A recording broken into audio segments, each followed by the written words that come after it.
नमस्ते दोस्तों, मनमोहक हिंदी कहानियाँ चैनल में आप सभी का स्वागत है। आज की हमारी कहानी है प्रतीक्षा यात्रा।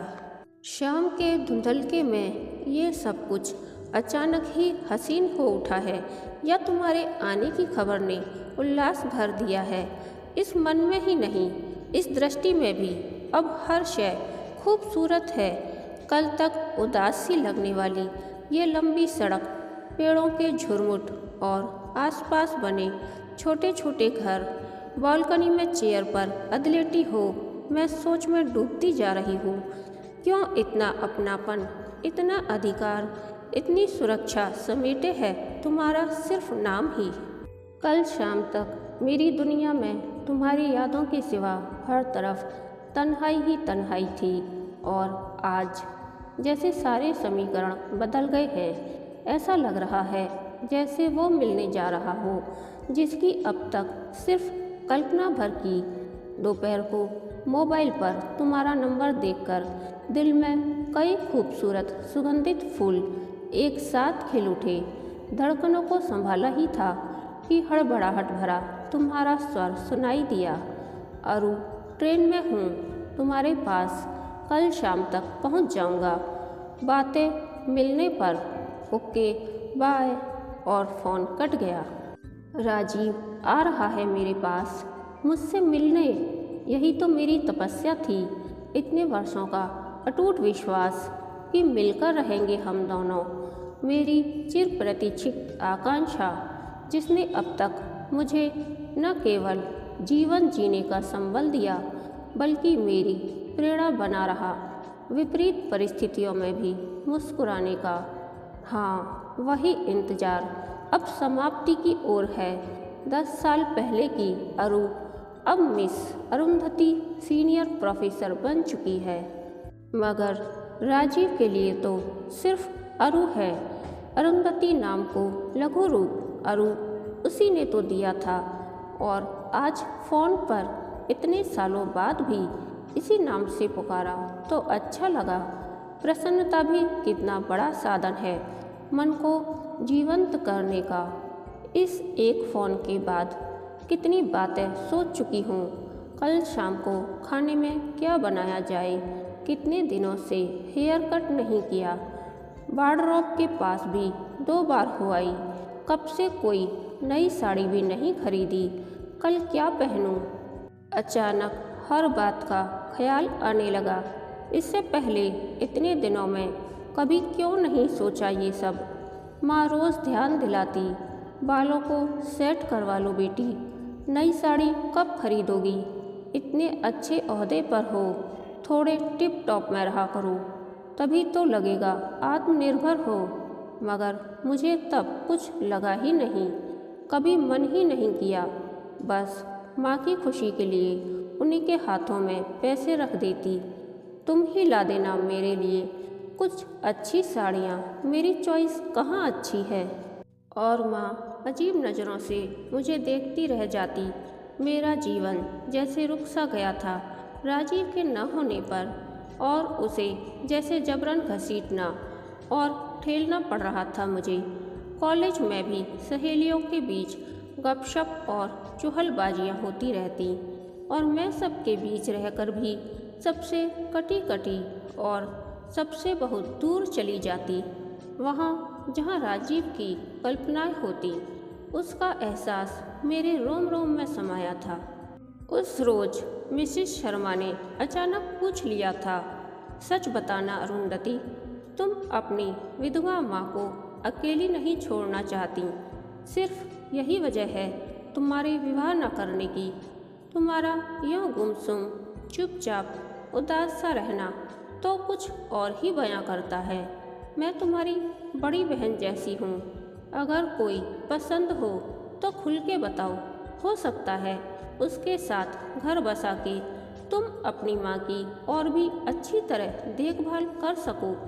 और तुम्हारे शादी न करने के फैसले से क्या तुम्हारी माँ सचमुच खुश होंगी?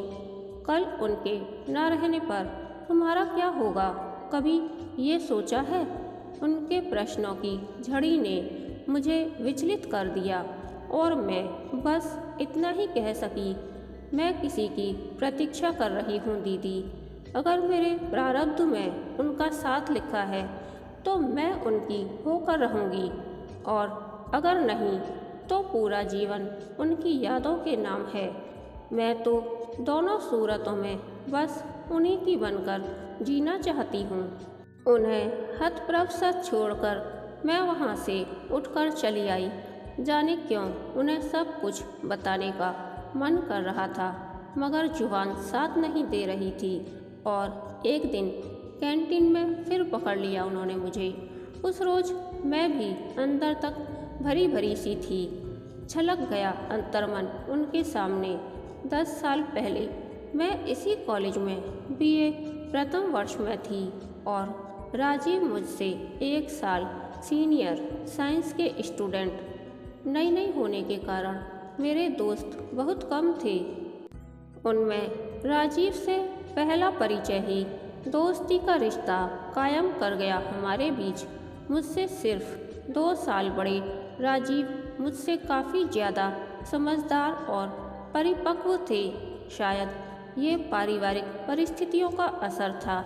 राजीव के पिता नहीं थे और 2 छोटी बहनों की जिम्मेदारी उन्हीं के कंधों पर थी। उनसे हुई 2-4 मुलाकातों में ही मुझे लगने लगा कि मेरा कुछ छिनता जा रहा है और मैं कुछ कर नहीं पा रही हूँ। उन दिनों मन ही मन ईश्वर से प्रार्थना करती, मन्नतें रखने लगी कि राजीव मुझे स्वीकार कर लें। उन्हें न पाकर मन जैसे बगावत कर बैठता, कहीं भी मन न लगता और मैं उन्हें ढूंढ ही लिया करती, कभी कैंटीन में तो कभी लाइब्रेरी में। धीरे धीरे वो भी खुलने लगे मुझसे। घंटों बातें होती, पढ़ाई, कैरियर, समाज, दुनिया पर। बातें करते करते हम खुद पर सिमट आए। राजीव भी मेरे बगैर बेचैन हो जाते, मगर मुंह से कभी ऐसी कोई बात न कहते जिसका सूत्र पकड़कर मैं अपने सपनों को साकार करने की कोशिश करती।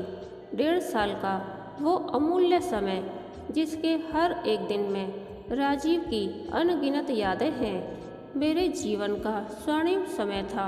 और उस दिन, उस एक खत के बाद शुरू हुई मेरी ये प्रतीक्षा यात्रा, जिस पर मैं आज तक चल रही हूँ। मिसेस शर्मा मेरी बातें सुनते ही थोड़ी बेचैन सी हो गईं। मुझे पूरी बात बताओ अरुंधति, फिर क्या हुआ? कॉलेज का अंतिम दिन था। सभी अश्रुपूर्ण विदाई के माहौल में डूबे थे। मेरा तो बुरा हाल था। अब तक राजीव से मैंने खुलकर नहीं कहा था कि मैं उन्हें अपना जीवन साथी मान चुकी हूँ। आज चुप रहने का मतलब था हमेशा के लिए उनसे दूर हो जाना, और ये ख्याल ही मेरे लिए प्राणघातक था। मन ही मन उनसे काफ़ी कुछ कह लेने के बाद हिम्मत जुटाकर मैं जा पहुंची उनके पास। मगर ये क्या, उनके सामने पहुंची तो जुबान को जैसे ताला लग गया। उनकी बड़ी बड़ी गहरी आँखों में लबालब आंसू भरे थे। मुझसे कुछ कहने के लिए जैसे ही उन्होंने होंठ खोले, पीछे से किसी ने आवाज़ दी, राजीव जल्दी करो, फ्लाइट का वक्त हो गया। मेरे मन में उमड़ते घुमड़ते प्रश्नों को छोड़कर मेरे हाथ में एक खत थमा। राजीव तेजी से चले गए और बस उसी खत के सहारे आज तक जी रही हूँ, कहते हुए डायरी में से एक खत मैंने मिसेस शर्मा की ओर बढ़ा दिया। मिसेस शर्मा बगैर मेरी ओर देखे आतुरता से पत्र पढ़ने लगीं। प्रिय अरु, काफ़ी दिनों से तुमसे कहना चाह रहा था। अगर आज भी नहीं कह सका तो शायद कभी मौका न मिले। मैं तुमसे प्रेम करता हूँ अरु। तुम्हारे बगैर कैसे जी पाऊँगा नहीं जानता, मगर कोशिश करूँगा, क्योंकि अपनी जिम्मेदारियों को निभाने के लिए मुझे जीना होगा। मैं कनाडा जा रहा हूँ। वहाँ से लौटने की गुंजाइश कम ही है, मगर कोशिश करूँगा मरने से पहले एक बार जरूर तुम्हारे पास लौटकर आ सकूं, पर शायद तब तक तो बहुत देर हो चुकी होगी। तुम्हें ब्याह कर अपने साथ नहीं ले जा सकता, क्योंकि मेरी अपनी कुछ मजबूरियां हैं, पर अपनी धड़कनों में, अपने रोम रोम में तुम्हें लिए जा रहा हूँ। हो सके तो मुझे माफ़ कर देना, और हाँ अरु, मेरी प्रतीक्षा मत करना। ईश्वर करे तुम्हें मुझसे भी अधिक प्रेम करने वाला जीवन साथी मिले। सदैव तुम्हारा राजीव। खत को पढ़कर मिसेस शर्मा भरी आँखों को पोंछते हुए मेरी ओर देखने लगीं। मैं खत पढ़कर बेतहाशा एयरपोर्ट भागी। वहाँ राजीव को देखा तो लगा कटे बेल की तरह लिपट जाऊं राजीव से, मगर आसपास का ख्याल कर रुक गई। प्लेन आ चुका था। मेरी ओर सजल नेत्रों से देखते हुए राजीव प्लेन में चढ़ गई। पीछे से मैं हाथ हिलाते हुए जोर से चिल्ला पड़ी, मैं तुम्हारी प्रतीक्षा करूंगी राजीव, सदैव तुम्हारी ही रहूंगी। मैंने भरे गले से कहा और खामोश हो गई। तभी मिसेस शर्मा ने मुझसे पूछा, इतने सालों तक विदेश में रहकर क्या वो शख्स अब भी तुम्हारा होगा? हाँ, मुझे विश्वास है कि एक दिन वो अवश्य लौटेंगे। ये मेरी आस तब तक बंधी रहेगी जब तक मैं जिंदा हूँ। मगर अरुंधति, ये तो पूरी भावुकता है। तुमने उस व्यक्ति के लिए अपना जीवन रोक रखा है जिससे तुम्हारा कोई सामाजिक रिश्ता नहीं है।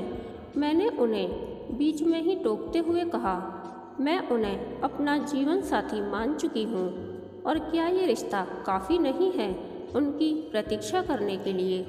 मिसेस शर्मा को निरुत्तर छोड़कर मैं घर लौट आई, और सप्ताह भर बाद ही यह फ़ोन मेरे जीवन की दिशा बदल गया।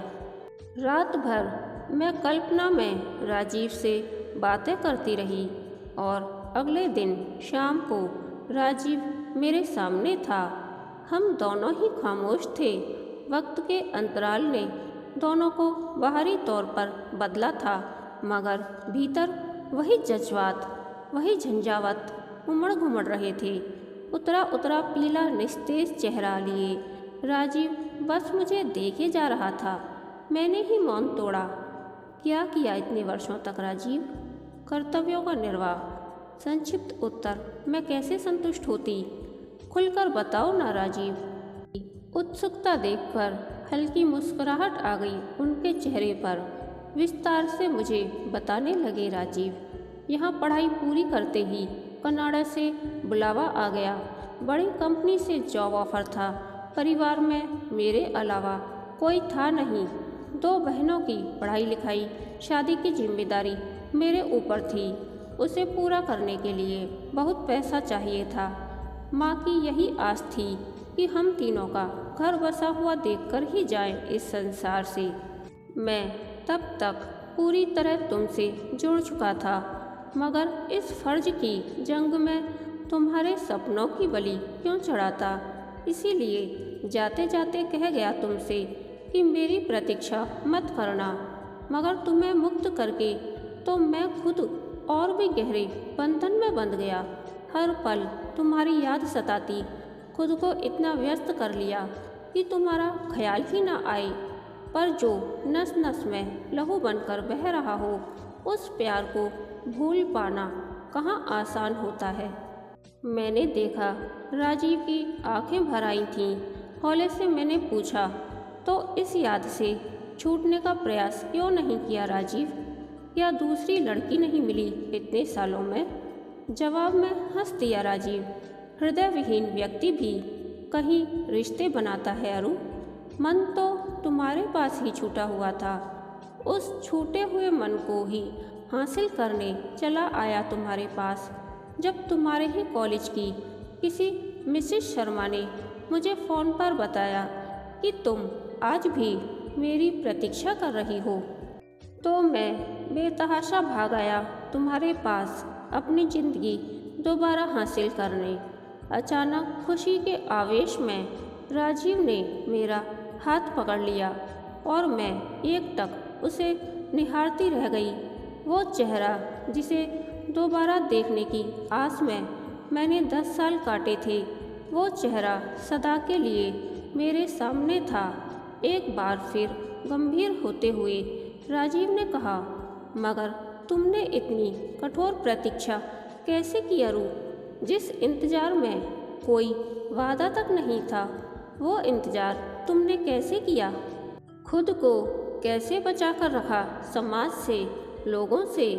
क्या तुम्हारी माँ ने तुम पर शादी के लिए कभी दबाव नहीं डाला? मैं हौले से मुस्कुरा पड़ी। मन की शक्ति बहुत बड़ी ताकत होती है राजीव। मन ही मन तुम्हारे साथ 7 फेरों में बंधने से लेकर हर रस्म निभा चुकी थी, और फिर तुम्हारे ही शब्दों में मन के बिना कहीं और क्या रिश्ता जोड़ती। राजीव प्रसन्नता से अभिमान भरी नज़रों से मेरी ओर एकटक निहारने लगे तो मेरी पलकें स्वतः झुक गईं।